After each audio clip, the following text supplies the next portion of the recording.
Hey folks, welcome to Art Notes, a podcast where myself and other artists share our experiences. A podcast where myself and other artists share our experiences. I'm Jonathan Liddell. I'm Matt Barron.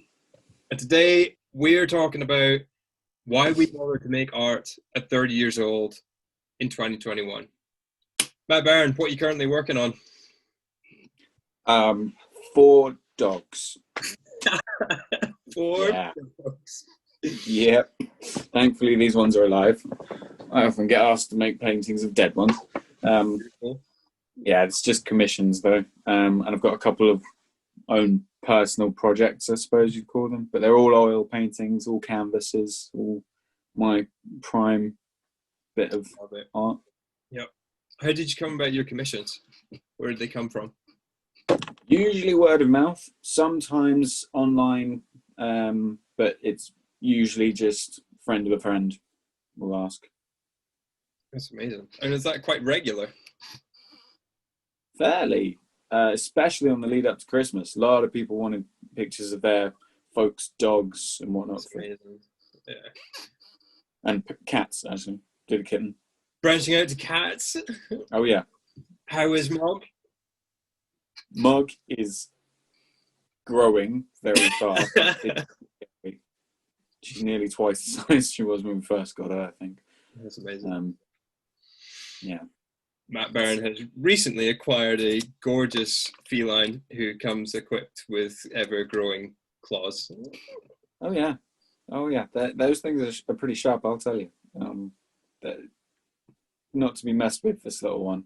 But, brilliant. Yeah.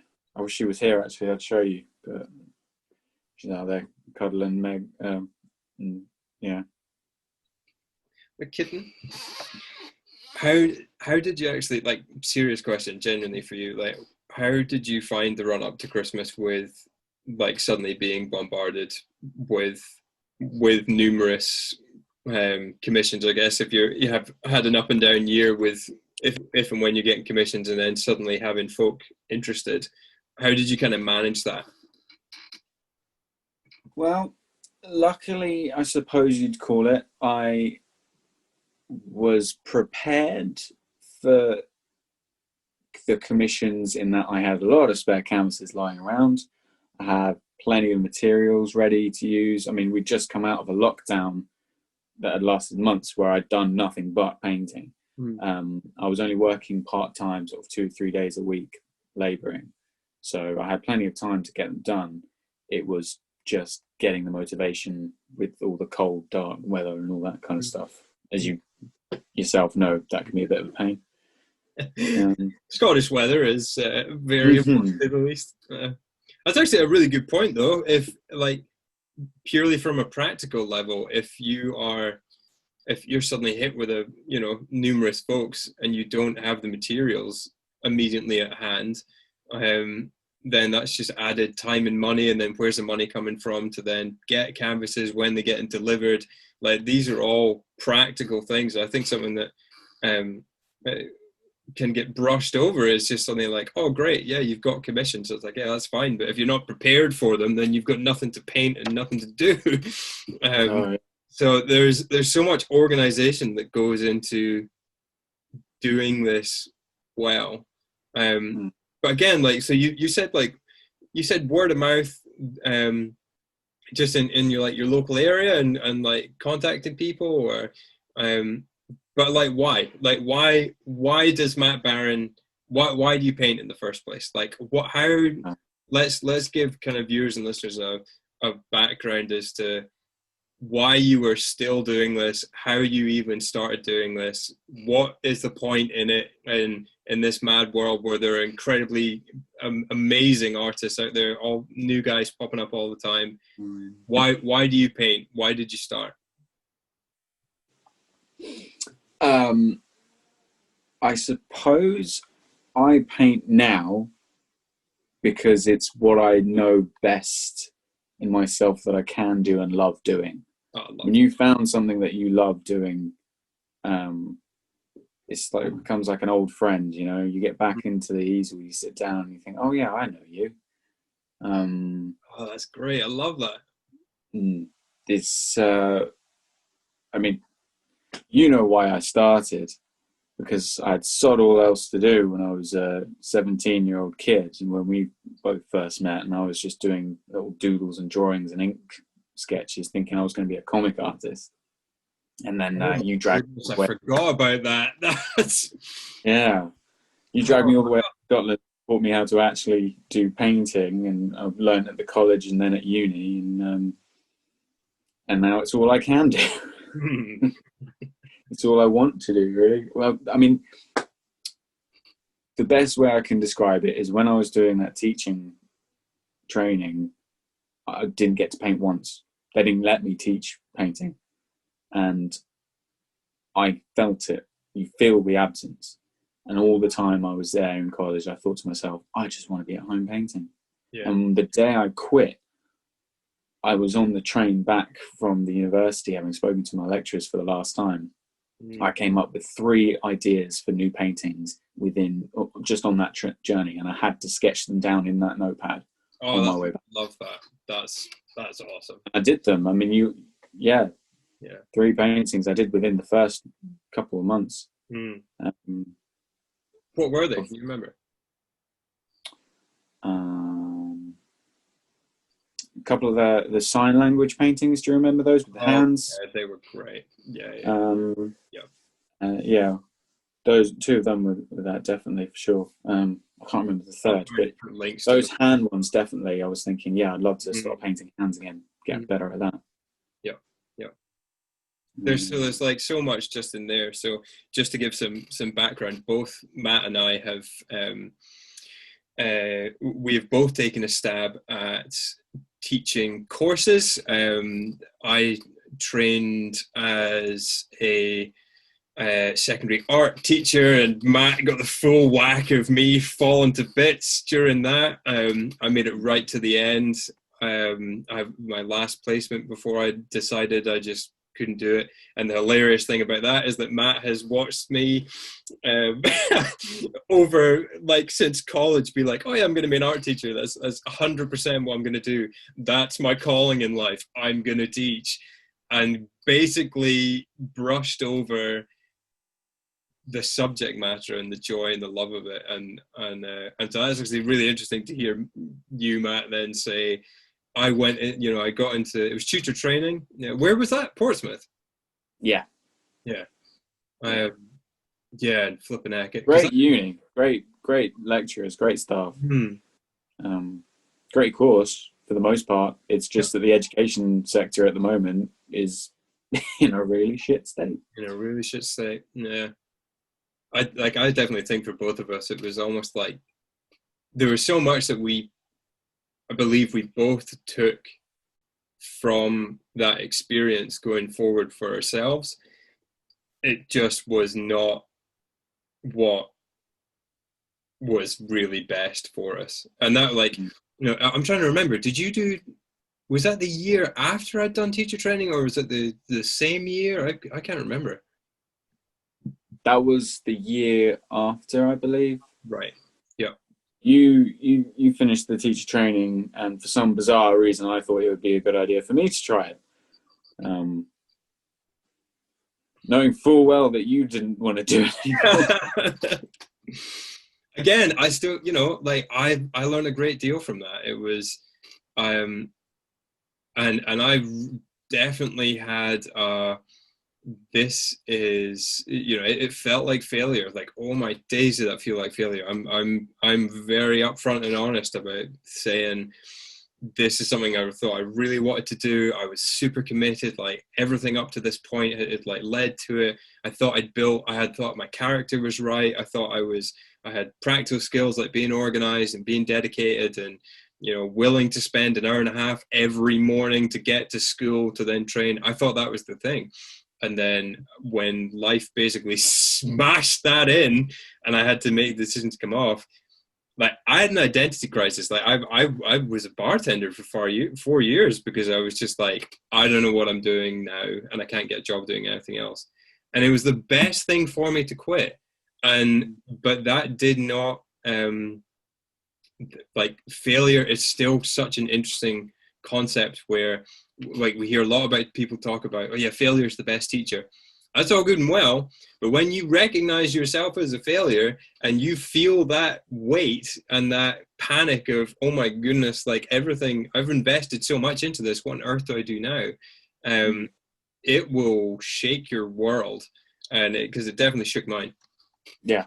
Oh yeah, definitely. Well, when I left it, I remember putting up a post about it saying, you know, I failed this, and someone put on a comment, oh, you didn't fail if you learned something. I'm like, no. I did learn because I failed. Oh, I love it. Yep. And it hurt. Not the other way around. Not the other way around, yeah. I had to. It had to hurt. Yeah. How else do lessons stick? You know, like, yeah, it's a sad fact that happened, and you know, yeah, it's not really a failure. I'm being too hard on myself. Well, maybe, but that's up to me. And I'll pick myself up. You know, we both did. We both are doing it. That's such a good point. Like that is a really good point. It was a case of, yeah, please, I don't need an external, you know, Facebook comment to say, oh no, you're fine, have some bubble wrap. It was like, no, there was no bubble wrap. There is no bubble wrap. This still hurts. I screwed this up.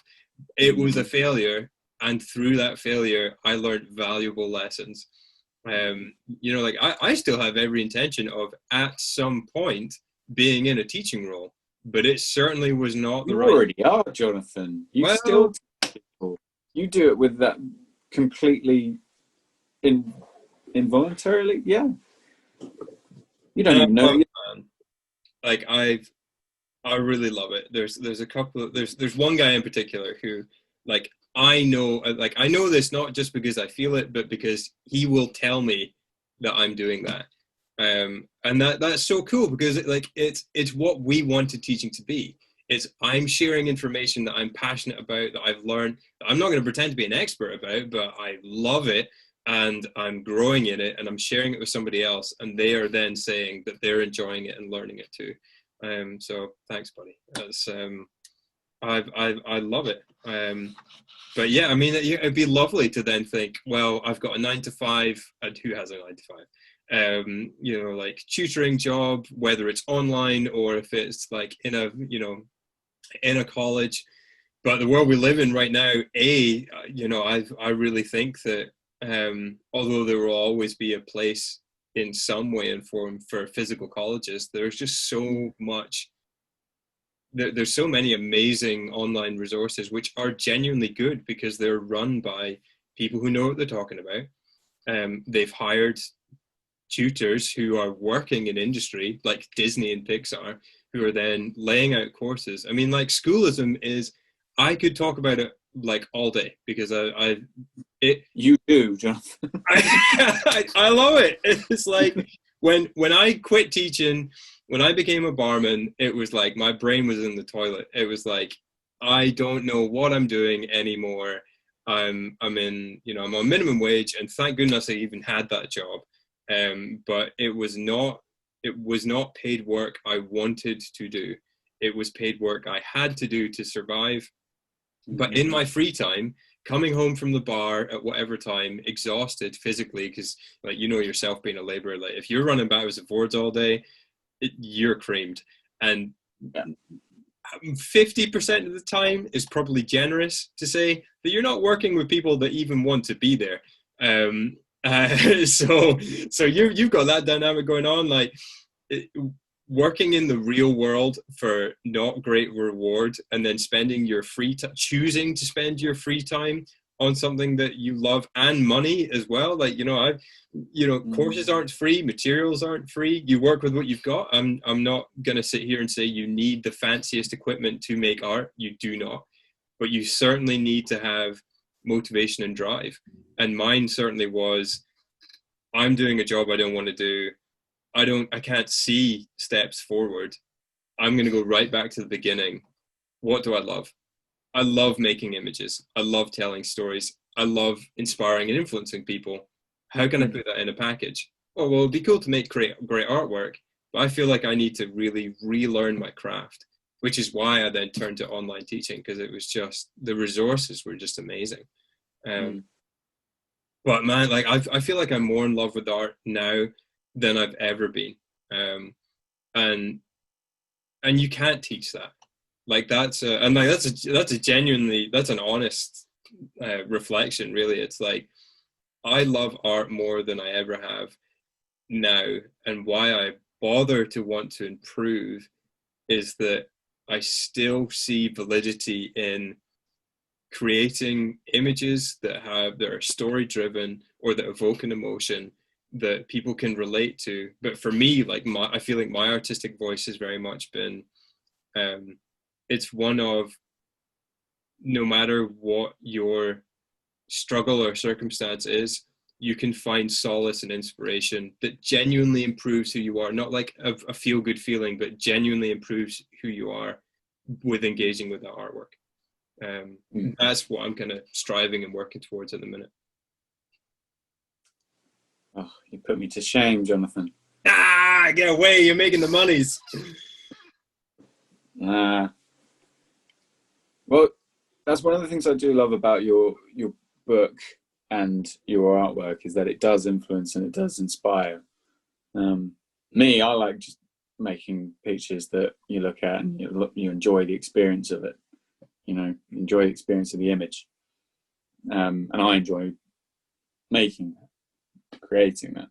So it's a plus for me, you know, but it's something else when you can inspire someone with it too. Or you can help someone with it too. That's one of the reasons, even though they're not my favorite thing to do in the world, one of the reasons I like the commissions, and I know I complain about it when I have to do an animal that's passed away. If I can do something that helps whoever it is grieve or cherish an animal that has passed, I love something they loved that is gone. Every time they look at that painting now, hopefully they'll feel a little bit better. Well, you've said this, like, flipping heck. Like, I remember, I can't remember, it was a good few months ago, maybe halfway through the year. Like, someone has seen your work through either word of mouth, or they've been introduced to your work either through word of mouth or online. They've seen other people that have left a comment or a review or what have you, have had an animal pass. And, you know, like, flipping heck, I'm a dog person. I was busted when we lost our dog. So, like, for some people, I know, right? Like, that's a family member. So you've got two things going on there. You've got somebody who's had a loss of essentially a family member. They're seeing work of yours that they appreciate, and then they want that in their own home. So then they're going, like, for you to have repeat commissions, especially within that domain, it's not just, I want a picture of my dog. It's, I want an artifact that is created well by somebody that blatantly enjoys what they're doing, who's blatantly good at what they do. And I want that to a certain level, to the point where, I mean, who was the one that was in, was it Edinburgh? Just outside Edinburgh, yeah. Right, so there you go. Like, there was a lot of effort that went into just getting that painting to that person, if I remember correctly. We don't need to go into all the details, but I certainly remember being like, whoa, you were going above and beyond to make sure this person gets this image on time. So, like, I'll say it to anybody now, right? This is a lesson I've learned. If you think it's going to be easier taking the painting yourself somewhere, it isn't. Pay insurance, pay the person to transport it. Unless you're driving yourself and you're, you know, just down the road, as they say in Scotland, which is 3 hours away for anybody else not in Scotland. Where are you right now, Baron? Bloody Chichester, the south, right? All the way up to Edinburgh, I got the train. It's not worth it. Just pay the insurance and the driver and the courier. Just pay them to take it up there. Yep. They will do it, and they will do it safely if you pick the right one. And for goodness sake, package it well. Yeah. There's two brilliant skills that I learned outside of university, which I wish they taught us inside, was creating boxes and packaging and charging bloody, what was it called? Deposits. There we go. Goodness. Yeah, that's so again, like practical stuff, right? Practical things that they don't teach you. No matter what skill level you think you are at, if people are approaching you and saying, I want to buy your work, you can think you're rubbish or you can think you're amazing. At that point, it doesn't matter. Somebody's wanting your product. So how are you packaging that product? And that term could be used to, what emotion are you putting behind it in terms of, I don't know, let me backtrack. How are you packaging that in terms of the overall experience? Is it going to arrive to that person late? Is it going to arrive to them at all? Is it going to arrive and you didn't put enough bubble wrap around it, and so actually the product itself is damaged? When that person opens that up, they're going to have a mixed emotion of, this is what I paid for and it's ruined. It's not like an Amazon where you can then just return it and then have a fresh one popped out because it came out of factory. You're never going to get the same thing. So the artist's responsibility is, I'll take a deposit so I can spend that money on a canvas, on materials, on packaging, on postage. And I'm sure there's an additional cost I've forgotten there, but it's like, take that. That's such a good point. Take that deposit at the beginning so you can package and ship it safely at the end and have all the materials and time set aside to create that piece. That's until you've got the money. And don't send it until you've received the full whack. That is a very good point. Anyway, I mean, you've got to handle it the way you handle your own business. People will handle their business and their product differently, and different products require different pricing. But for me, I have to charge the amount that it's going to cost me in materials and packaging and all that jazz. So that if they don't want it at the end, I've not made a loss. That's the really best you can hope for with a deposit for me. Yep. And that's the only reason I do it. I don't do it to be stingy. I don't do it to be nasty or because I don't trust people. But who does? It's just to make sure that I'm not making a loss. That's a very good point. Yeah, I want to create these artworks so that it delivers on the quality that I want, but also so that I'm not making a loss. And and best case scenario, I'm not just making a loss, I'm making a profit to then reinvest in myself and then create future artworks. I see this whole thing as like one big cycle. It's like, we do this because we love it. We want to be creating the highest quality work we can to then serve other folk and then serve future folk. Like that's, that's 100%. Yeah. I love it. What else have you got for me, Baron? I don't know.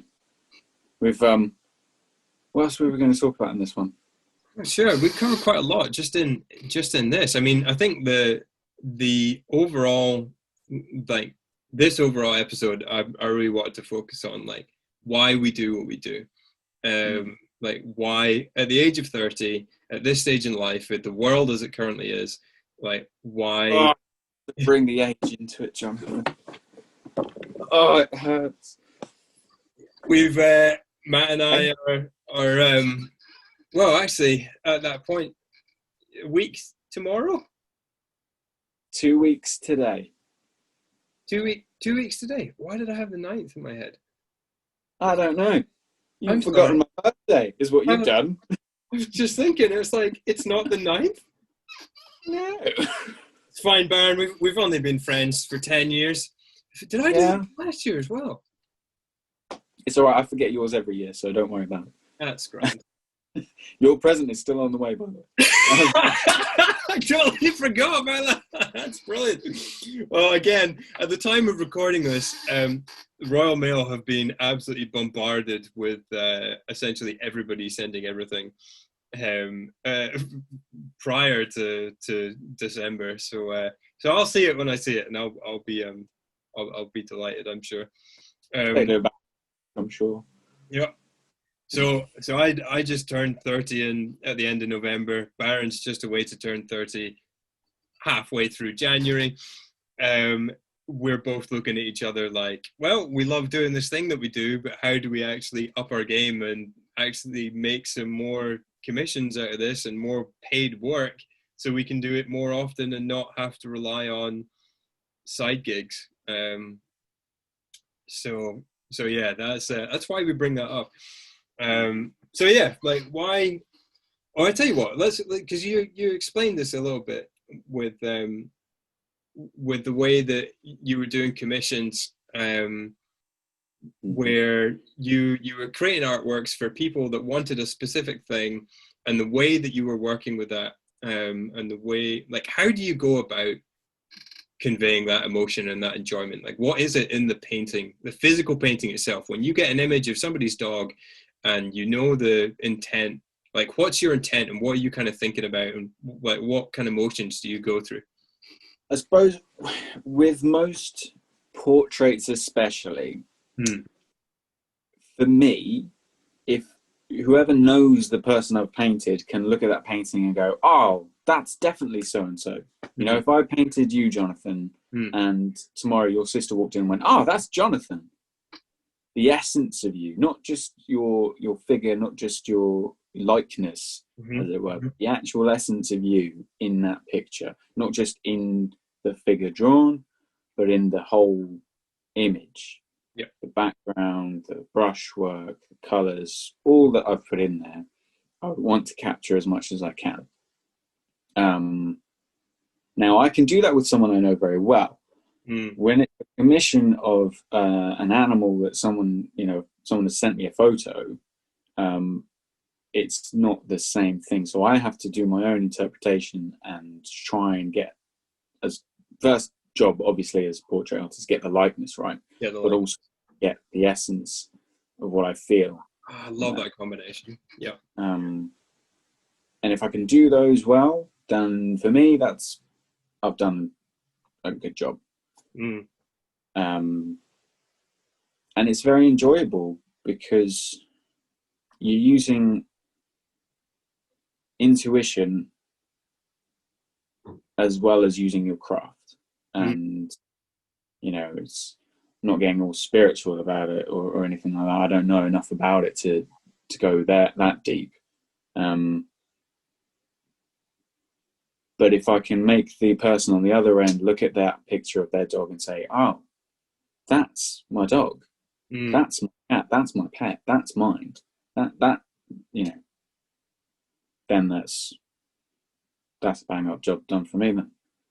There's a real beauty in that. Like that's yeah, there you go. You're happy with the work. You're happy with the response. Yeah. Yeah. Unfortunately, I don't know that until they've got it. Well, I was just going to say, like, if that's the if that's like the final seal of approval, this artwork has done the job I wanted it to do. How do you then know when to call a painting finished? To be perfectly honest, I have to be more and more pragmatic with them these days. So I have to, termed it perfectly the other day when we were talking about it. You have to say it's finished, not perfect. You have to say it's done. Basically, with me, for example, if I'm painting, I know when I'm done for a day on a painting session, looking at a picture, thinking, I can't do any more to this without doing harm. And the painting itself is completely finished if I think I can't do any more sessions to this without making it worse. There's nothing I can do to make it better. It'll only make it worse. It'll only detract from what I've made. That's really interesting. And that's just an intuitive response. Like that's you just kind of get that feeling of I'm now overworking this, or yeah. I mean, obviously, you look at any picture you've done and think I could do this better, or I could change. There's some things I could make better, but ultimately, there's a trade-off between can I make it better while still keeping what I've made right. You know what? 100%. And that's just different with every picture, and most artists will have their own set of criteria. Yeah. But that's for me what That's it is. Yeah, that's what it's done. That's really interesting. There's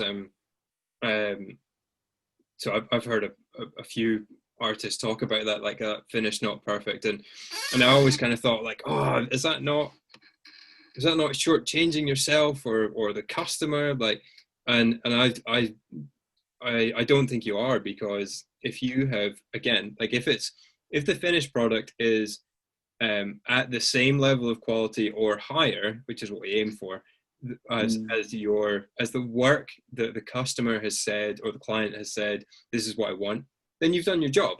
You've then definitely done your job when their emotional response is, that's my dog, like you said. So I love that. But to follow up on that, I had a piece recently where a client contacted me out the blue. The client contacted me out the blue, sorry, and said, do you do this? And I was like, sure, I can take a stab at that. And it was this, simple scene, a couple in the foreground, a deer in the midground, in the kind of middle ground, and like the background was clouds and a rainbow. So like, simple enough scene to depict. I wasn't overly thrilled about creating it just because of where I was at the time. And then when I kind of had a bit of back and forth with the client, I realized how important this image was to the client. It was a personal story. There was the points that were in there. Makes a difference, doesn't it? Oh my goodness, yes, it does. It makes when you suddenly become emotionally invested in the piece that you're working on, and that can be like the smallest thing. I'm trying to remember who the artist is that I think it was Will Terry, actually. He says he'll look, if he's given a job that he doesn't really want to do, he does one of two things. He'll either say, I normally charge this much, but I want to charge higher because I don't want to do it and I need a financial incentive to do the job. Or he says he'll do that as well as saying, I'll look for one thing in that piece that I enjoy painting, and I will just work towards doing that. So I was like, I love painting clouds. I love getting dramatic clouds in there. So I was like, man, I'm going to do this. So that was like my personal incentive to get the job done. When I then engaged with the client and actually learned a bit more about why those particular elements were in that painting, I became more emotionally invested than I was when I initially read the job spec.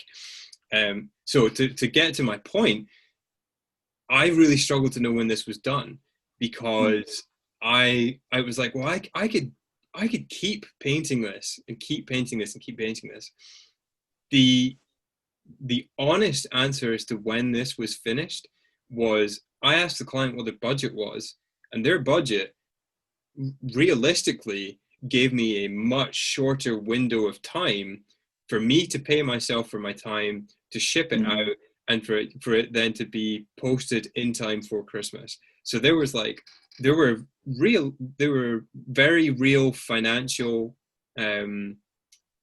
not hurdles, stipulations, which would mean that I could not keep painting this, even if I, even if I wasn't like thrilled about the finished piece. However, on that point, I don't part with pieces that I'm not, majority satisfied with. I would never pump something out, because it's personal integrity, and again, like every piece of artwork that you create acts as an advert for your next piece, and every review or response that is made public or to you by the client is also like, someone else is going to hear about that. Someone else is going to see it, which again, I don't want to pump something out and then people be like, well, I'm not really going to come to that guy again. So what I did was, with this piece, I initially wasn't thrilled about it, then was definitely more engaged with it. I was then given the budget and I was like, wow, okay, so that's a really quite a short window of time.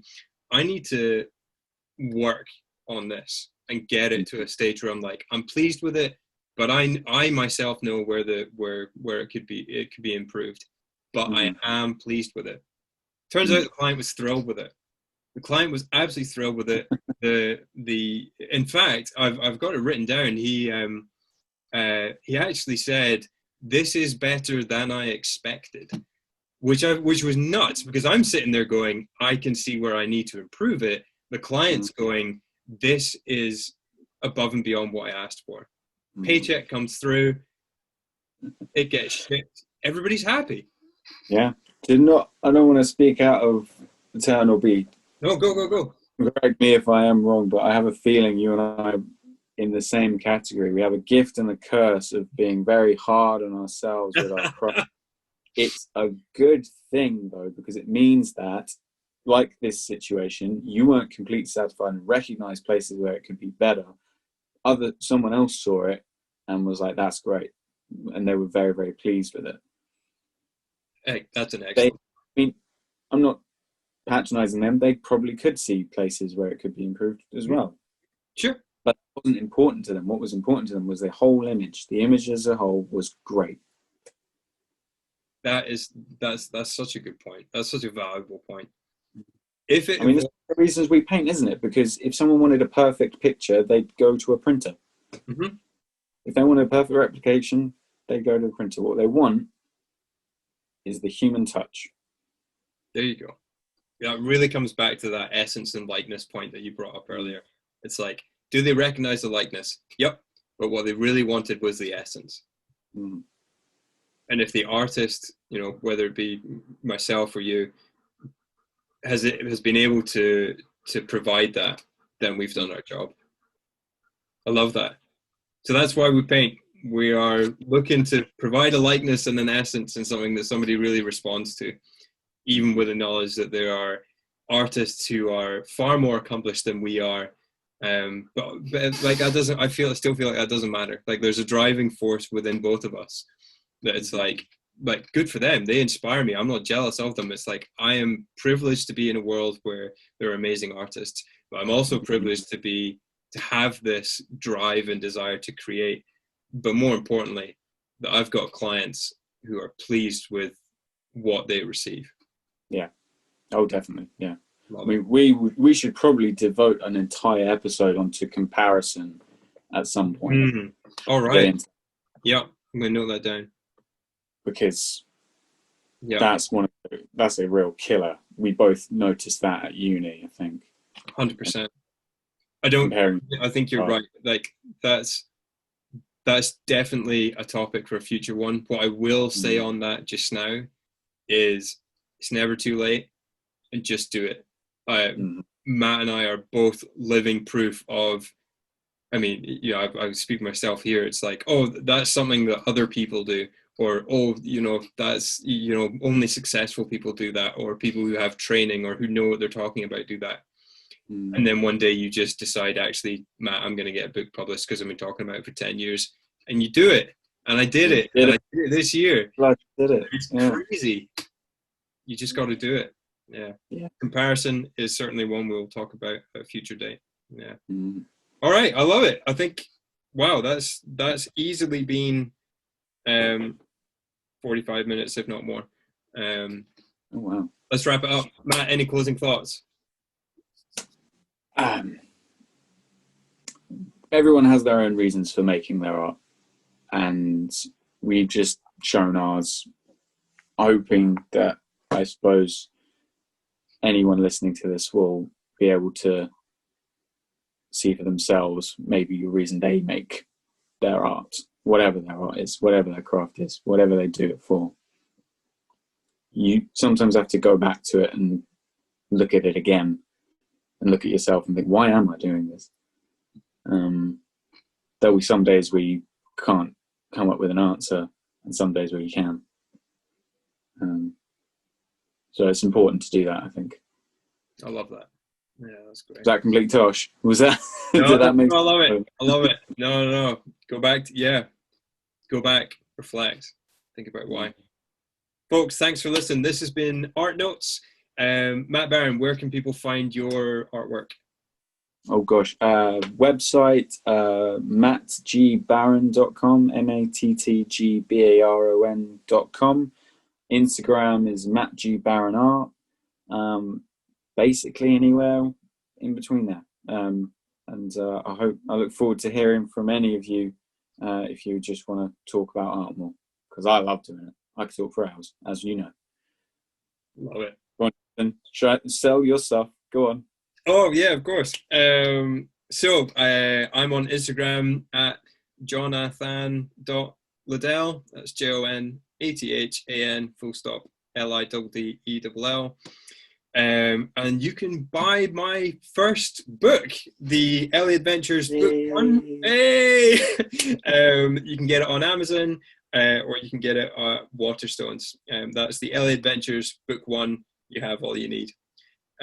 Folks, thanks for listening. If you've got any thoughts or comments on this topic, specifically about why you paint, or why you create art, or why you create imagery, or why you just do what you love, we'd love to hear from you in any way or form. Drop us a message, leave a comment. Thank you, and we will catch you soon. Love. Bye. Bye.